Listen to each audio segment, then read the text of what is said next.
You just spotted another line of ants crossing your kitchen counter. You sprayed last month, you cleaned yesterday, yet they keep coming back. Meanwhile, families in the hills of eastern Kentucky spent generations keeping insects out without pest control contracts or chemical treatments. Their solution was a doorway powder that cost less than $1 per entrance. The first time I saw it was at an old farmhouse in Pike County, and what I later found in a 1937 agricultural bulletin explained why it worked. And the first time I drove into Pike County, Kentucky, I was chasing a completely different story. And the road twisted through mountain hollows and past weathered barns before ending at a farmhouse built sometime before 1900. That is where I met Walter Boone. Walter was 81, a retired carpenter who had spent most of his life in the same house his grandfather once called home.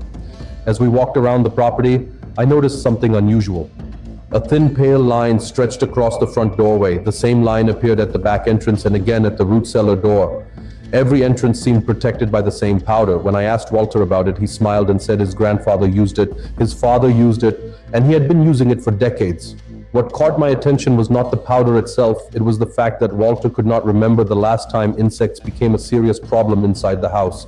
No monthly treatments, no service visits, just a simple practice passed down through 3 generations. At first I dismissed it as another mountain folk remedy, but the more questions I asked, the more curious I became. So I started digging through old agricultural archives, and what I found completely changed the way I looked at that powder. Subscribe if you enjoy uncovering practical knowledge that time almost erased. The average homeowner today spends hundreds of dollars every year trying to keep insects out of the house. Some families pay for monthly treatments, others buy sprays, traps, bait stations, and seasonal chemicals every spring and summer. Yet the same pests often return year after year. That is because most modern pest control starts after the insects are already inside. Think about it. Ants appear in the kitchen, so the kitchen gets sprayed. Roaches show up in the garage, so the garage gets treated. The response usually begins where the problem becomes visible. The pest control industry in the United States generates billions of dollars each year, and many services depend on repeat visits to maintain protection. Homeowners often find themselves locked into a cycle of treating the same problem again and again. The old Appalachian families approached the problem differently. They were not trying to eliminate insects after they entered the home. They were trying to prevent them from entering in the first place. That sounds simple, but it changes everything. Families like Walter Boone's did not schedule seasonal appointments. They did not rotate products every few months. They focused on the handful of places every insect had to cross before reaching the living space: the doorway, the windowsill, the cellar entrance, the transition points between outside and inside. What caught my attention was that modern extension research still reflects this logic. Oklahoma State University notes that physical barriers and mechanical controls can help discourage insects from crossing into protected areas. But here's what stunned me. They didn't start with the bugs, they started with the doorway. Back on Walter Boone's porch, I finally asked him what was actually in the powder. His answer was surprisingly simple: food-grade diatomaceous earth, borax, and crushed bay leaves. 3 ingredients, nothing expensive, nothing difficult to find. Each ingredient served a purpose. The bay leaves acted as the first line of defense. Their scent encouraged many insects to avoid the area altogether. The second layer was diatomaceous earth, a fine powder made from fossilized microscopic organisms. Research published through the National Institutes of Health found that diatomaceous earth can damage the protective outer layer insects rely on to retain moisture, causing them to dehydrate over time. Then came the borax.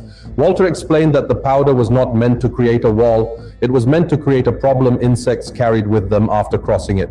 Together, the 3 ingredients formed a simple system that discouraged entry, disrupted movement, and reduced activity around the places insects were most likely to appear. What fascinated me was how closely modern research matched what these mountain families had been doing for generations. The science was modern, the method was not. Walter listened patiently while I explained some of the research. Then he shrugged and gave me the simplest explanation I heard during the entire trip. A bug has to enter somewhere. Stop the doorway and you stop the problem. That sentence stayed with me because it perfectly captured the difference between preventing a problem and constantly reacting to one. But as effective as the powder was, Walter insisted it was only the first layer of protection. The next morning, Walter led me behind the farmhouse to a small shed where he stored old lumber and salvaged building materials. Leaning against one wall were several weathered threshold boards removed from houses that had stood across the county for decades. One board came from a cabin built before the First World War. Another had been taken from an old root cellar. As Walter handed them to me, I noticed a faint scent still lingering in the wood. It was subtle but unmistakable. Cedar. That was when he explained the second layer of protection. Long before synthetic insect treatments became common, many Appalachian families brushed cedar oil onto doorway thresholds, cellar entrances, smokehouse doors, and other high-traffic entry points. The oil soaked into the wood fibers and remained there for years. What fascinated me was how often this practice appeared in historical accounts from frontier settlements throughout the Appalachian region. These families were not treating insects directly, they were treating the structures themselves. Modern research helps explain why. Cedar contains naturally occurring aromatic compounds that many insects avoid. The scent becomes part of the environment, creating a boundary that discourages pests from lingering around entrances. The more I learned, the more I realized these families viewed their homes differently than we do today. They did not depend on a cabinet full of products waiting for a problem to appear. They built prevention directly into the house. The doorway was not simply an entrance, it was the first line of defense, and once I understood that, another question became impossible to ignore. If methods like these worked so well, why did most families stop using them in the first place? At some point, I stopped asking whether these old methods worked and started asking a different question. If families across Appalachia used practices like this for generations, why did almost nobody seem to know about them anymore? The answer is not a conspiracy. It is worse than that.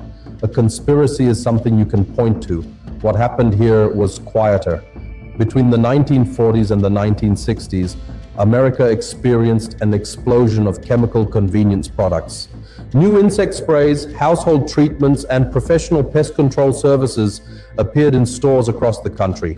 Advertising promised faster results and less effort. The pest control industry grew into a business worth billions of dollars. Household insecticide manufacturers filled store shelves with new products every year. Big box retailers built entire sections around seasonal chemical treatments. None of those businesses benefited when people solved problems with a few inexpensive ingredients and a little knowledge. So families gradually stopped learning what their grandparents knew. Not because the old methods failed, because buying became easier than learning. The doorway powders disappeared from conversation. The cedar-treated thresholds were forgotten. The habits faded one generation at a time until most people assumed there had never been an alternative. What struck me most was that these mountain families never considered any of this unusual. To them, protecting a home was simply part of maintaining it, no different than repairing a fence or stacking firewood before winter. Before I show you exactly how to do this yourself, you need to see the document that convinced me these families weren't guessing. The good news is that you do not need special tools, expensive equipment, or professional training to try this yourself. Start with 1 cup of food-grade diatomaceous earth, about $2 worth from a farm supply store. Add 1/4 cup of borax laundry booster from the cleaning aisle, roughly 50 cents worth. Grind 6 to 8 dried bay leaves from the grocery store spice section into a fine powder and mix everything together in a glass jar. Once the mixture is ready, apply a thin line anywhere insects are likely to enter. Focus on the front door threshold, the back entrance, basement access points, the bottom edge of the garage door, and ground floor window sills. You are not creating a visible barrier. You are filling the small transition points where outside becomes inside. For most homes, the entire job takes between 20 and 30 minutes. During the first week, many homeowners notice fewer insects wandering across floors and countertops. By the second week, visible ant trails often become less common. Around the third week, activity near common entry points may begin to drop noticeably. By the fourth week, many people report seeing far fewer insects indoors than they did before treatment. The total cost is usually well under $10. That alone would have been enough to get my attention. But as I stood there looking at those old doorway treatments in Kentucky, I kept thinking about the records hidden away in university archives. And that's when I remembered the document I found buried in a university archive. A few months after visiting Walter Boone, I found myself in the basement archive of the University of Kentucky's Agricultural Library. Rows of shelves held county extension reports, farming circulars, and rural household bulletins that had been sitting untouched for decades. Inside one box was a 1937 extension bulletin distributed throughout eastern Kentucky. It discussed practical ways to reduce insect activity around farmhouses, root cellars, and food storage buildings. The paper was yellowed with age. Handwritten notes filled the margins. A county distribution stamp showed it had once been mailed to farming communities across the region. One passage immediately stood out. It described placing mineral powders and plant materials along thresholds and entry points to discourage crawling insects from entering buildings. In plain language, it echoed the same approach Walter had shown me months earlier. That was when everything clicked. The method was not secret, it was not hidden, it was ordinary household knowledge. Families used these practices as routinely as repairing fences or stacking firewood before winter. Then over time, most people simply stopped doing them. The knowledge never disappeared, the records were still there, the evidence was still there, the forgotten wisdom had been sitting in plain sight all along. But before you decide whether any of this is worth trying, there are three questions that always come up. The first question is simple. Does this really work? That is a fair question. Nobody should believe something just because it is old. What convinced me was seeing the same principles appear in both historical records and modern research. Diatomaceous earth, borax, and natural plant repellents are all still studied today. More importantly, I saw people like Walter Boone using these methods successfully after decades of experience. The second objection is one I hear constantly. My house is different. Maybe it is newer, maybe it is larger, maybe it sits in a different climate, but insects still enter buildings through openings, seams, thresholds, and transition points. A farmhouse in Kentucky and a suburban home in another state may look completely different, yet the basic principle remains the same. If insects need an entry point, reducing activity at those entry points still matters. The third objection usually comes from a contractor, neighbor, or family member. They told me this won't work. In many cases, they are thinking about structural problems. And to be clear, no powder can fix rotting wood, damaged foundations, broken weather stripping, or large gaps around doors and windows. This is not a replacement for repairs. It is an additional layer of prevention that works alongside good maintenance. That distinction matters. You are not choosing between proper repairs and traditional methods. You are combining them. And if you're still not sure, try one doorway first. Let the results answer the question. Because once I started testing these old methods myself, I realized the story was never really about bugs at all. The real story here is not bugs. It is the quiet disappearance of household knowledge that ordinary families once passed down without thinking. You did not lose this knowledge. It slipped away one advertisement at a time, one store-bought solution at a time, one generation at a time. Today, more people are rediscovering forgotten homestead methods, Depression-era household wisdom, and the practical lessons their grandparents relied on every day. That is why this channel exists.